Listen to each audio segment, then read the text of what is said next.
My friends, earlier this week, an extraordinary American gave a historic speech.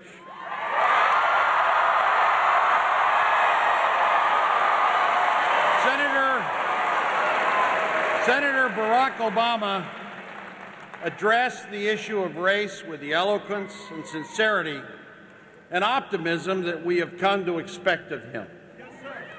He didn't evade the tough issues to soothe us with comforting half-truths. Rather, he inspired us by reminding us of the awesome potential residing in our own responsibility.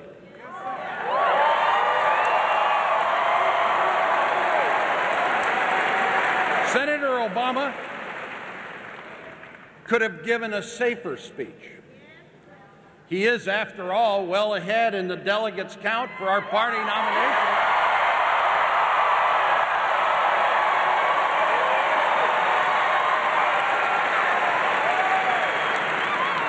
He could have waited for the controversy over the deplorable remarks of Reverend Wright to subside, as it surely would have.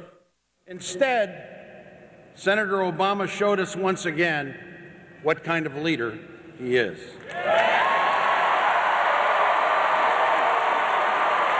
spoke to us. He spoke to us as adults. He spoke to us as adults. He asked us to ponder the rate of our racially divided past, to rise above it, and to seize the opportunity to carry forward of many patriots of all races who struggled and died to bring us together.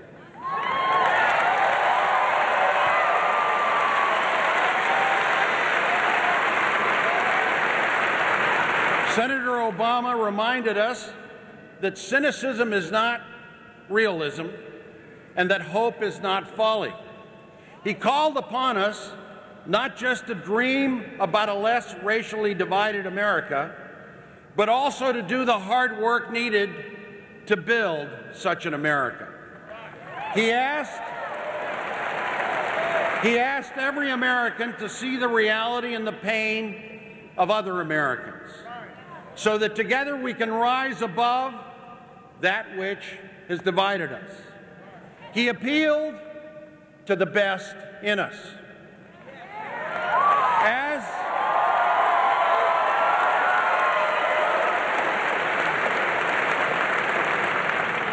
As a Hispanic American, I was particularly touched by his words.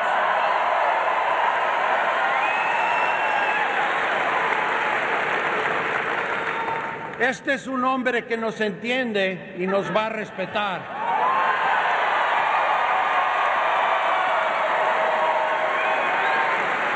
I've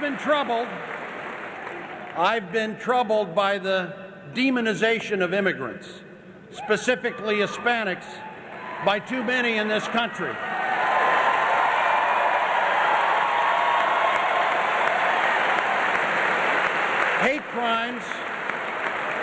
Hate crimes against Hispanics are rising as a direct result, and now, in tough economic times, people look for scapegoats, and I fear that people will continue to exploit our racial differences and place them on others not like them.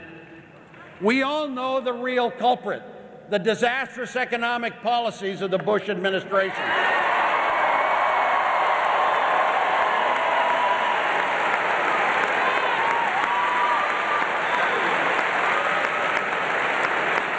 Senator Obama has started a discussion in this country that is long overdue and rejects the politics of pitting race against race. He understands that clearly by only bringing people together and by bridging our differences can we succeed together as Americans.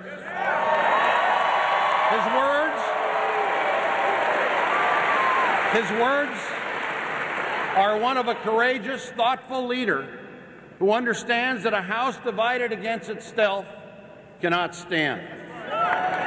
And after 8 years of George W. Bush, we desperately need that kind of leader.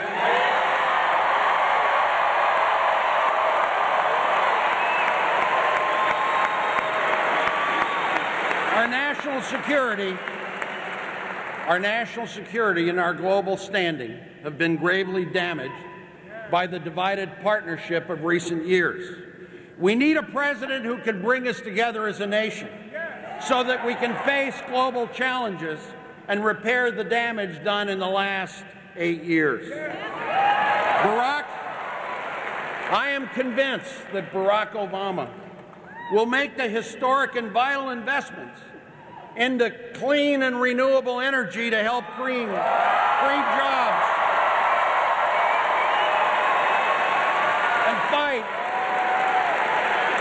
and fight global warming. Barack knows that the safety and future of every American child requires that we restore our shared sense of national purpose so that we can work together to rebuild our alliances and rehabilitate our image in a dangerous world. By uniting our nation, we can reverse America's global decline. We must restore our international reputation, our influence, and our capacity to lead others. America must become the beacon for the world again. We need a foreign policy based upon American ideals and not the mere ideology of a president. A foreign policy of diplomacy and respect for international human rights.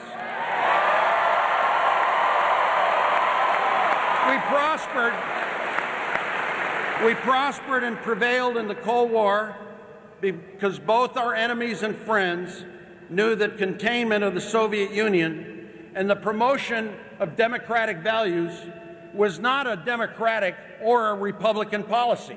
It was an American policy, the very essence of what America was. Senator Obama understands the importance of realism, of principle, and bipartisanship in foreign policy. He opposed the Iraq War from the beginning because he knew that, despite what the administration claimed, that this war would not be easy. He also opposed the war because he saw the president's rush to employ military force, and to do so without the support of our allies.